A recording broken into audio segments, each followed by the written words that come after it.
1971년도 12월 6일에 태어나서 1990년도 4월 5일 채 20살도 안 된 채 젊은 나이에 죽은 라이언 화이트라는 청년이 있습니다. 잘 모르죠. 유명하지 않습니다.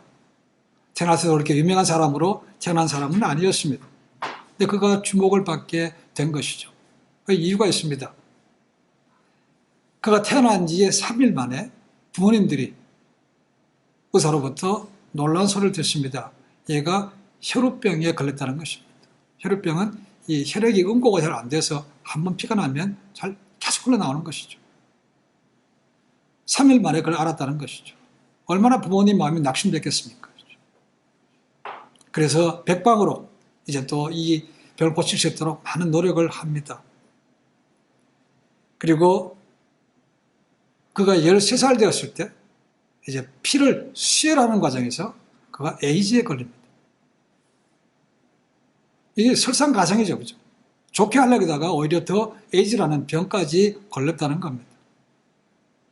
이때부터 이 라이언이 싸움이 시작되는 겁니다. 라이언은 근데 그것 때문에 부모를 원망하거나 세상을 원망하지 않았습니다. 내가 주어진 삶을 그렇게 살겠다는 거죠. 그리고 에이즈가 그 당시는 지금은 꽤 오래 삽니다만은 그 당시는 굉장히 무서운 병이었습니다. 그래서 의사가 너 앞으로 6개월밖에 못 산다 그랬어요. 하지만 라이언은 그날까지 내가 계속해서 학교 가고 싶다는 거죠, 학교. 근데 학교에 당국이라든가 아니면 다른 학생들의 부모님들은 얘가 학교 와서 자기 자녀들에게 에이즈를 옮길까봐 오지 말라고 했다는 겁니다. 자, 거기서 이제 싸움이 시작되는 겁니다.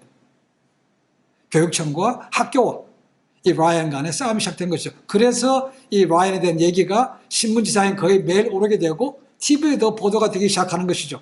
기관 운명이죠, 그렇죠? 태어날 때 병이 걸렸고 아무 잘못도 없는데 에이즈에 걸렸는데 학교 가고 싶은데 못 가게 한다는 겁니다. 그게 방송을 타니까 유명한 사람들이 또 오기 시작하는 겁니다.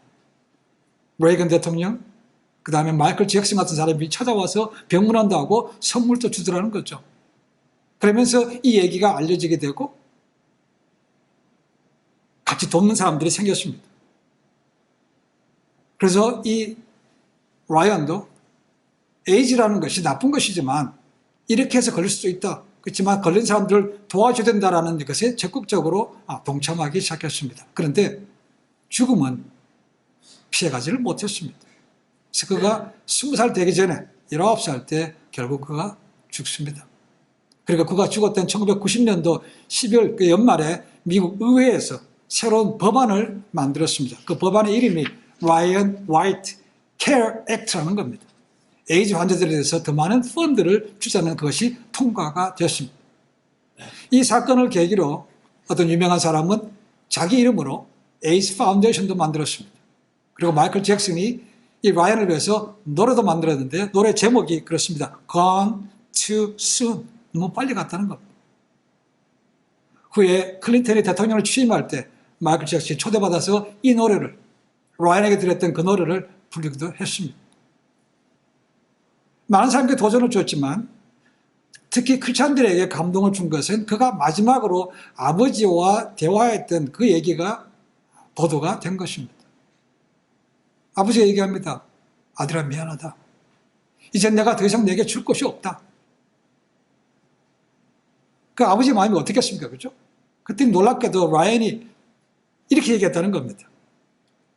아빠, 저는 지금까지 많은 선물을 받았지만 아무도 아빠와 같은 선물을 내게 준 사람은 없어요. 아빠는 저에게 죽어서도 천국에 갈 수 있는 믿음을 가르쳐 주셨잖아요. 아빠 때문에 교회에 나가서 예수님을 믿고 영생을 선물로 얻었는 걸요. 이보다 더 멋진 선물은 없을 거예요. 사람은 누구나 다 죽잖아요. 저는 조금 일찍 갈 뿐이에요. 그리고 무엇보다도 나는 예수 믿기 때문에 천국에 가니까 저는 좋습니다. 그 얘기가 퍼지면서 사람들에게 많은 감동을 줬다는 겁니다. 믿음, 구원, 영생, 하나님 우리 주신 가장 큰 선물이죠. 또 그것은 우리 부모 세대에서 우리 세대에서 다음 세대로 물려줘야 될 가장 좋은 유산이기도 합니다. 많은 것을 주면 좋겠습니다. 그렇죠? 그러나 때로는 많은 걸 줬기 때문에 자녀를 망치는 경우도 우리는 종종 봅니다. 자녀들에게 믿음을 물려주면 비전이 생깁니다. 그리고 의미 없는 삶이 아니고 purpose driven life, 목적이 이끄는 삶이 생기는 거죠. 세상 가는 것처럼 자기를 위해서 돈을 벌고 자기를 위해서 명예를 얻길 원하고 이런 것이 아니고 남을 위해 살 수 있는 리더가 되는 것이죠. 이런 리더가 필요한 것이죠. 그런 믿음이 쉽겠습니까? 쉽지는 않습니다. 먼저 믿은 사람들은 그저 간단하게 믿으면 되지 않은 것지만 아닌 사람들에게는 굉장히 큰 도전입니다. 큰 벽이기도 합니다. 그렇죠? 평생 동안 씨름할 수도 있습니다. 우리가 복음서에 보는 많은 선택받았던 이스라엘 유대인들 보십시오. 예수님께서 얼마나 많은 기적을 보여줬습니까? 얼마나 많은 놀라운 가르침을 줬습니까? 그걸 보고서도 그것이 또한 성경에서 기록된 대로 앞으로 오실 메시아가 그렇다는 걸 알면서도 자기 머리로 자기 마음에 들지 않는다고 받아들이지 않았다는 것이죠. 메시아로 받아들이지 않았습니다. 오늘날도 마찬가지죠. 그렇죠? 우리가 지난주에 봤습니다. 어떤 관원들, 똑똑한 사람들이죠. 율법을 훤히 알고 있습니다. 분명히 예수님은 메시아가 맞습니다. 그죠? 근데도 드러내놓고 말하지 못했다고 그랬습니다. 왜요? 치르게 당할까 두려워서. 내가 가진 모든 재물과 권세를 뺏길까 두려워서 말하지 못했다고 그랬다는 것이죠. 오늘날에도 크리스찬들이 워낙 잘못하는 게 많아서 어디 가면 내가 예수 믿습니다 라는 것을 얘기하지 않는 사람들이 늘어나고 있다고 얘기합니다. 부끄럽다는 거죠. 지금 인정할 것을 인정해야 되는 것이죠. 그렇죠? 그래서 얘기하지 않는다고 해서 달라지는 것은 아닙니다. 그렇죠? 그래도 불구하고 그것을 인정하고 구별된 삶을 살아갈 때 사람들이 언젠가는 그것을 인정할 수 있는 것이죠. 오늘 본문 말씀은 예수님의 공적인 사역의 제일 마지막 설교입니다. 이 뒤부터 13장부터 나오는 것은 제자들에게만 주신 설교 말씀입니다. 근데 오늘까지는 공적으로 많은 무리들에게 세상에게 주신 마지막 말씀입니다. 설교입니다. 주제가 뭔가? 믿음입니다. 이것이 가장 중요하기 때문에 마지막까지 믿음에 대한 설교를 하신 것이죠. 믿음은 사람마다 차이가 있습니다. 똑같지 않습니다. 그러니까 똑같은 예배를 드리고 똑같은 본문을 가지고 하지만 받는 은혜는 다른 것이죠. 제가 만약에 이 전을 나가기 전에 종이를 한 장씩 나눠드리고 오늘 제가 들었던 설교 본문이 뭡니까? 설문 주제가 뭡니까? 라는 것을 적으라고 얘기하면 아마 다 똑같은 것이 아닐 거라고 생각합니다. 다를 겁니다. 그렇죠? 믿음의 분량에 따라 다른 것이죠. 그렇죠? 그렇지만 똑같은 믿음은 반드시 가져야 될, 공통적으로 가져야 될 믿음도 있다는 거죠. 그래서 오늘 주님 말씀 속에서 과연 주님께서 보셨던 마지막 설교하고 싶었던 그 믿음이라는 것이 어떤 것인가, 무엇을 믿어야 됩니까? 라는 것을 말씀하고 있습니다. 저는 세 가지로 봤습니다. 첫 번째, 예수님을 믿는 것이 곧 하나님을 믿는 것이라는 거죠. 44절에 나옵니다. 그렇죠? 주님께서 이미 말씀하셨습니다. 나는 내가 스스로 온 것이 아니고 아버지께서 보내서 왔다는 것입니다. 또 얘기합니다. 나를 믿는 것은 나를 보내신 하나님을 믿는 것이다.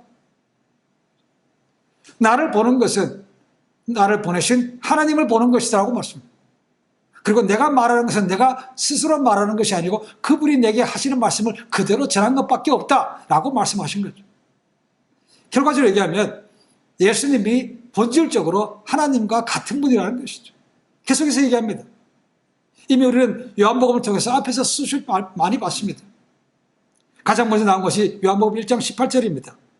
일찍이 하나님을 본 사람이 없었으나 아버지의 품속에 계시는 독생자이신 그분께서 하나님을 나타내 보이셨느니라 했습니다. 7장 16절에도 보니까 내 교훈은 내 것이 아니고 아버지께서 주신 것이다 라고 얘기합니다. 10장 30절에 보니까 나와 아버지는 하나다가 말씀하십니다. 또 말씀 보시면 내가 아버지 안에 아버지가 내 안에 계시다. 말씀 돌아보시면 결국 하나님과 예수님은 본질적으로 동일한 분이고 멀리 계셨다. 하나님 계신 그곳에서 보내서 왔다는 것을 계속해서 말씀하셨다는 거죠. 그런데 사람들은 그런 것을 얘기하지 않습니다. 눈에 보이는 것밖에 못 보는 거죠. 그렇죠? 그래서 뭡니까? 예수님이 출신이 어디야? 출신. 요즘 얘기하면 학벌, 어디 나왔어? 이런 겁니다. 그죠? 나사렛 촌동네, 거기서 무슨 선한 것이 나올 수 있어? 사람 아닙니까? 그죠? 요셉의 아들 아닙니까? 그죠? 그러니까 예수님께서 자신을 감히 하나님과 겨져서 얘기한다는 것은 뭡니까? 신성모독이라는 거죠. 그래서 돌로 그분을 죽이라고 한 것이죠. 이것이 현실이었습니다. 많은 것을 보고도 여전히 믿지 않는 그런 것. 오늘도 마찬가지죠. 예수님 전하면 이것도 헛소리처럼 들립니다. 그죠? 보여보라고 따집니다. 비아냥거리죠. 그죠? 야, 하나님이 살아계시면 이런 것들을 어떻게 그냥 가만히 내버려 두시는 거라는 것이죠. 이렇게 악들이 성행하는데, 그죠? 저렇게 억울한 사람들이 많은데, 하나님 정말 살아계셔? 왜 아무것도 안 하셔? 이렇게 질문하죠.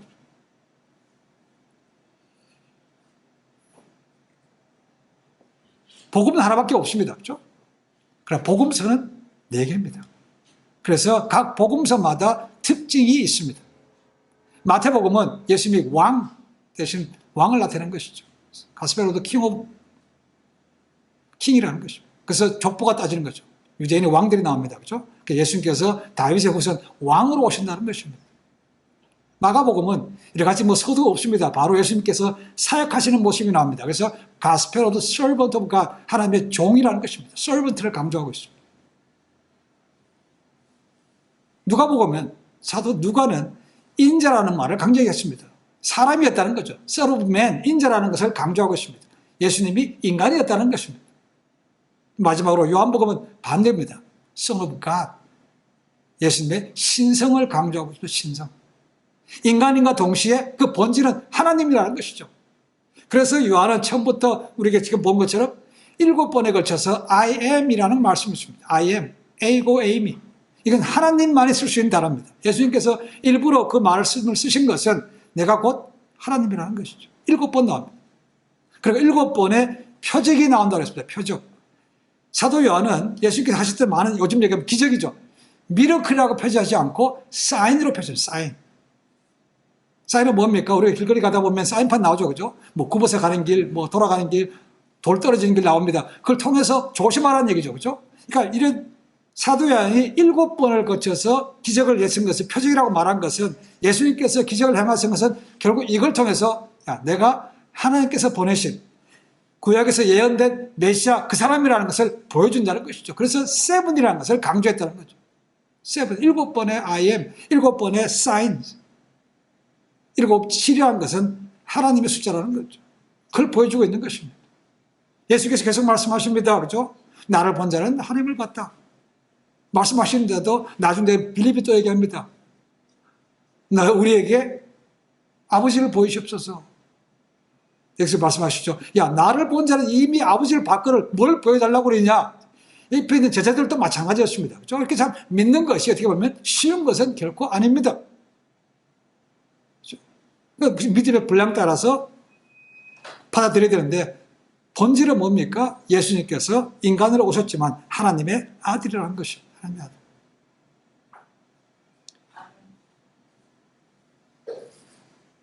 예수님은 너희가 눈에 보이는 것, 기적 보면서도 안 믿냐? 그래서 전부 중요한 것은 눈을 들어서 위를 봐야 된다는 거죠. 내 예수, 나사렛 출신, 촌동네 출신, 목수, 그런 거 보지 말라는 것입니다. 내가 너를 가르치는 놀라운 가르침, 기적을 보라는 것이죠. 그리고 뭡니까? 이 본질들이 다 위로부터 왔다는 것을 알라는 것입니다. 그래서 이걸 통해서 어떤 학자는 믿음을 이렇게 정의했습니다. 믿음은 시선이다, 시선. 어디를 보는 거라는 것이죠. 딱 맞게 보지 못하는 사람은 예수님을 절대로 받아들이지 못하는 거죠. 그렇죠? 그럼 위를 보는 사람은, 영원한 것을 볼 수 있는 사람은 예수님을 구세주로 믿을 수 있다는 겁니다. 여기 있는 우리 모두는 예수님을 살아계실 때 한 번도 본 적이 없습니다. 그분이 베푸신 기적도 직접적으로 본 적 아무도 없습니다. 우리를 뭘 통해서 믿습니까? 우리에게 주신 성령을 통해서 믿는 것이죠. 그러니까 예수께서 말씀하시죠. 보지 않고 믿는 자가 복되다. 우상을 섬기던 그런 집안에서, 그런 나라에서 예수 믿는 것이 얼마나 큰 복입니까? 그렇죠? 우리가 그런 구별된 자라는 것이죠. 우리는 분명히 알아야 됩니다. 예수님은 곧 하나님과 동등된 분이다. 그렇죠? 이것이 믿음의 첫 번째라는 것입니다. 어떤 분들 그러죠. 예수 믿으십시오. 아직도 어떤 사람은 예수님이 가상의 인물인 줄 생각하는 사람이 있습니다.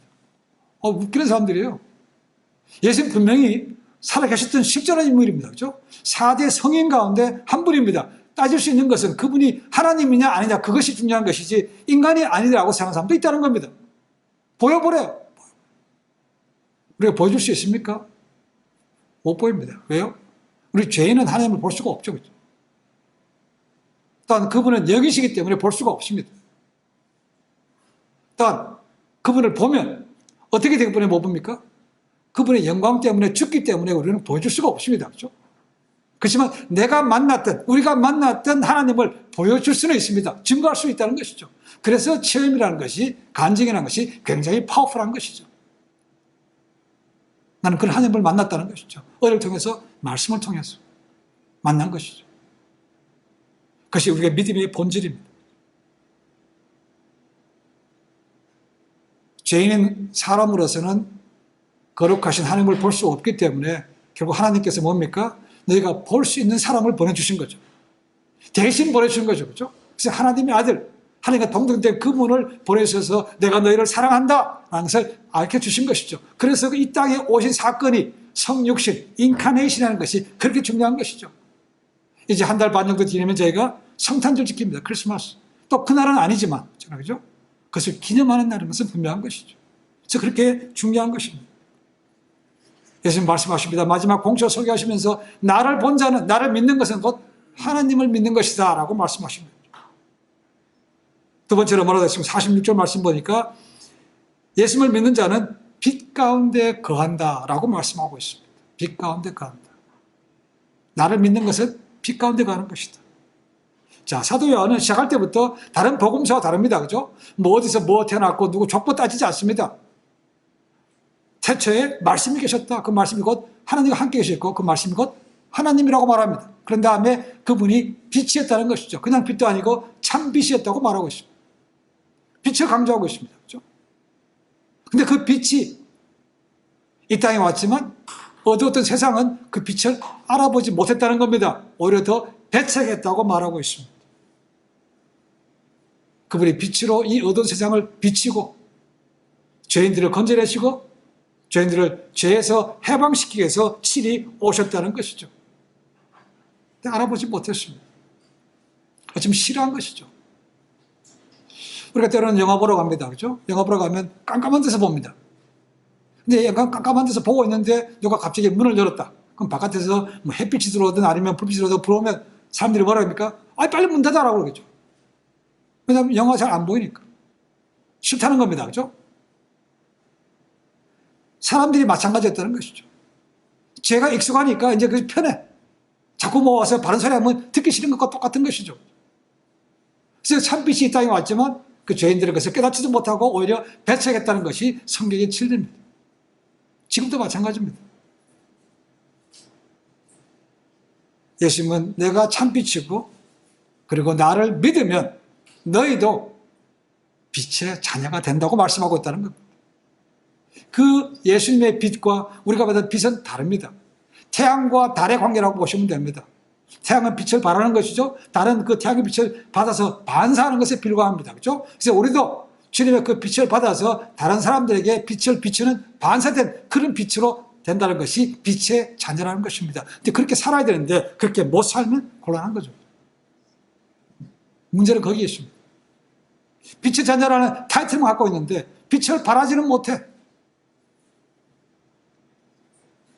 남을 환하게 비추려고 그러면 뭡니까? 빛이 밝아야 되는 것이죠. 그죠?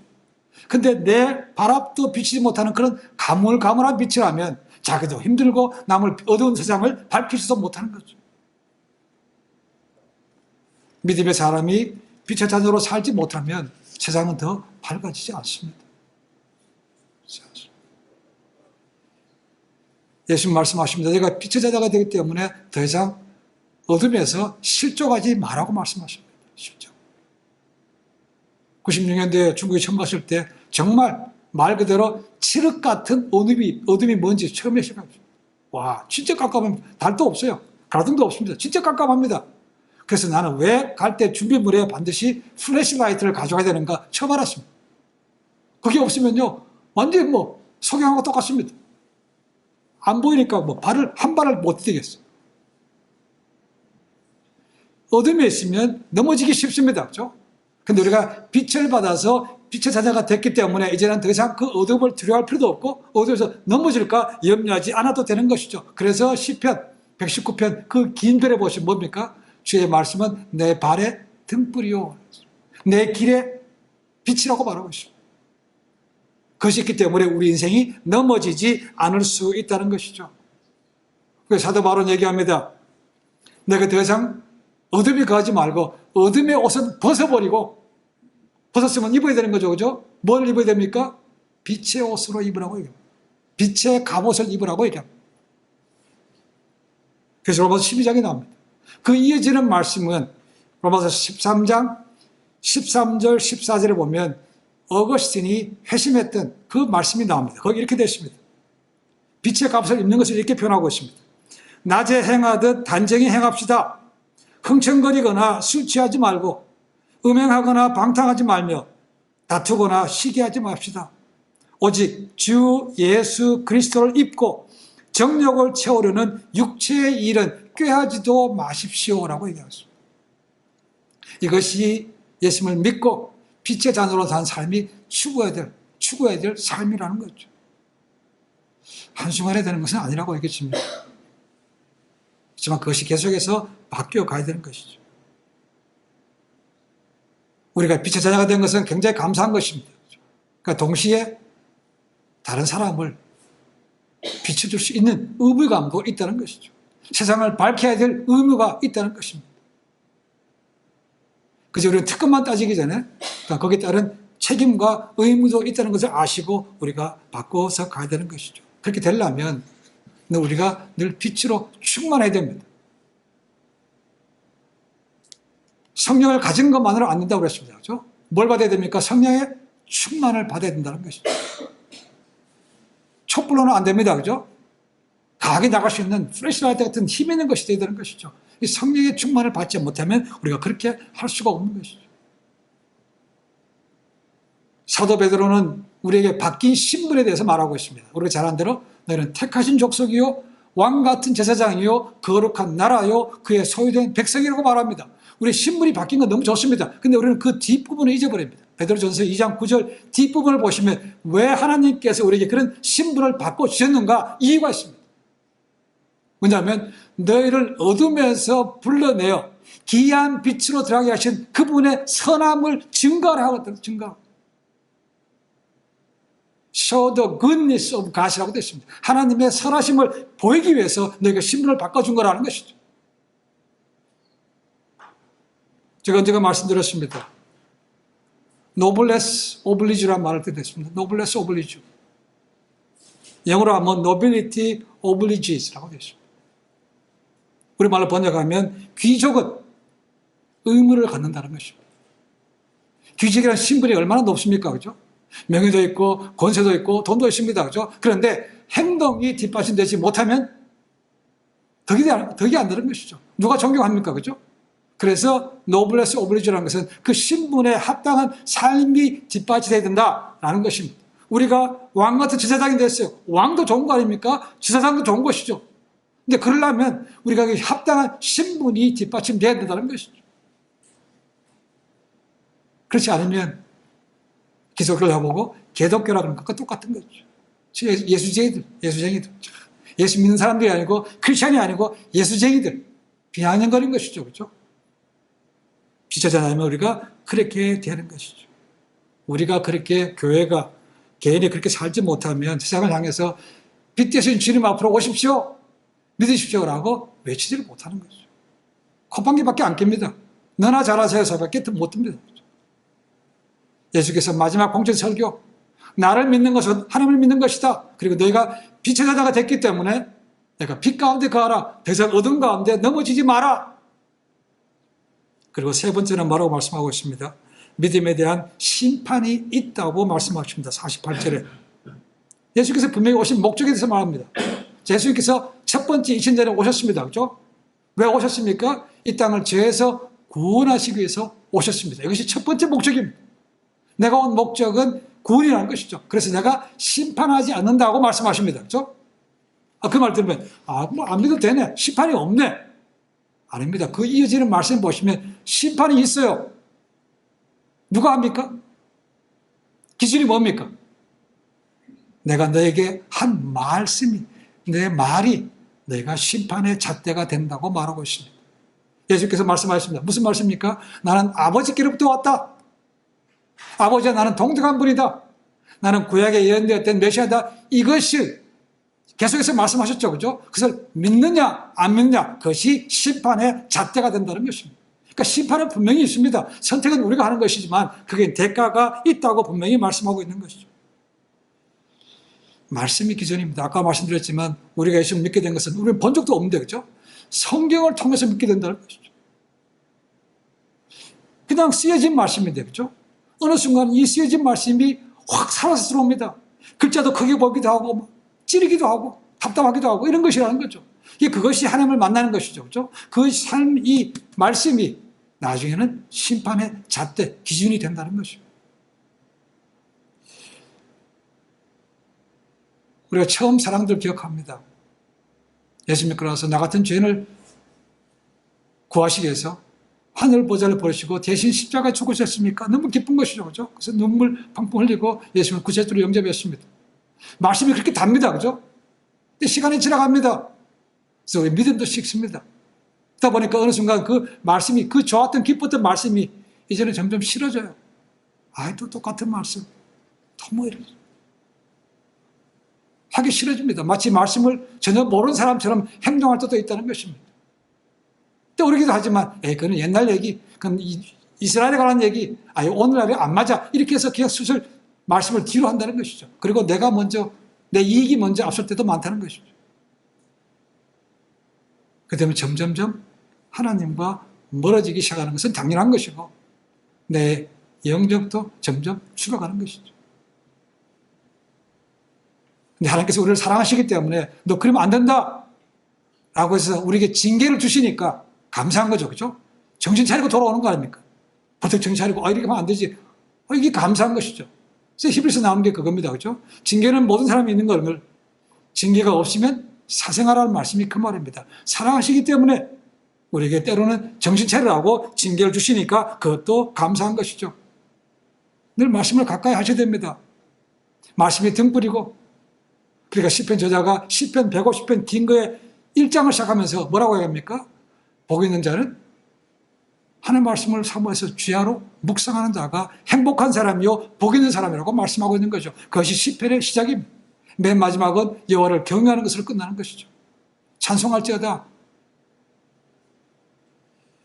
지난주에 말씀을 드렸습니다. 이런 것을 뻔히 알면서도 애써 외면했던 사람들은 뭡니까? 그들은 하나님의 영광보다 사람의 영광을 더 사랑했던 사람들이라고 말하고 있습니다.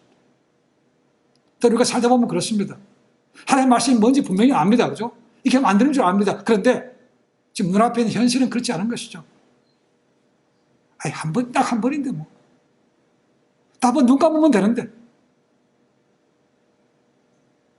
선택은 저희가 합니다. 그죠? 그러나 거의 대가는 우리가 책임져야 됩니다. 순간의 이익을 위해서, 한순간의 이익을 위해서 잘못된 길을 택하고 영벌로 가시겠습니까? 아니면 내가 지금 손해보더라도 어려움 같지만 바른 길을 택해서 영원한 생명으로 가겠습니까? 중요한 선택입니다. 지금 얘기하죠. 순간의 선택이 평생을 좌우한다는 말씀도 있습니다. 바르게 선택하는 게 중요한 것입니다. 저는 우리 예수 믿고 나서도 생각합니다. 이게 아닌데 알면서도 영생을 얻어야 된다고 말하면서도 지금 당장에 바른 삶을 선택하지 못할 때가 참 있습니다. 그 연약한 저희들의 모습이죠. 모르는 것도 아니에요. 알아요.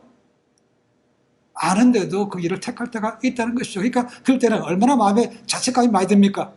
얼마나 후회가 많이 됩니까? 하나님 앞에 나가는 것이 부끄럽기도 하고 집에서 못 나갈 때도 있습니다.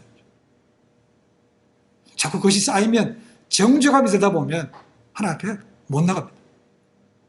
마귀가 그걸 노리는 거죠. 야, 네가 뭐 그러고도 하나님의 자녀야? 빛의 자녀야? 웃기네. 나보다도 못한데. 그렇게 자꾸 마음을, 정죄감을 심어주니까 낙심돼서 하나님 앞에 못 나가는 것이죠. 그 마귀는 한 건 한 겁니다. 그렇죠? 그럴수록 하나님 앞에 가까이 나아가야 됩니다. 더 말씀을 가까이 보셔야 됩니다. 하나님 앞에 더 힘들더라도 억지로라도 결단하고서라도 기도하셔야 됩니다. 그 이외에는 이길 수 있는 방법이 없습니다. 그렇지 않으면요, 정말 크게 된통 크게 맞고 다 잃어버린 다음에 주님 앞에 나오게 됩니다. 그것에도 감사할 수 있죠. 우리는 그렇게 되기를 원치 않습니다. 하나님, 주님 그렇게 되기를 원치 않습니다. 주님께서 마지막에 외쳤던 그 외침, 여러분, 내가 여러분이 기다렸던 메시아입니다. 나를 믿으시오. 그였습니다. 오늘날에도 동일하게 주님은 말씀하십니다. 여기 계신 분들은 그래도 다 믿는다고 봅니다. 그렇죠?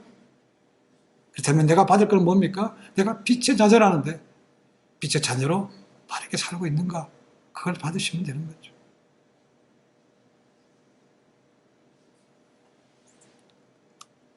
믿음의 사람들은 제가 보기에는 다 리더라고 생각합니다.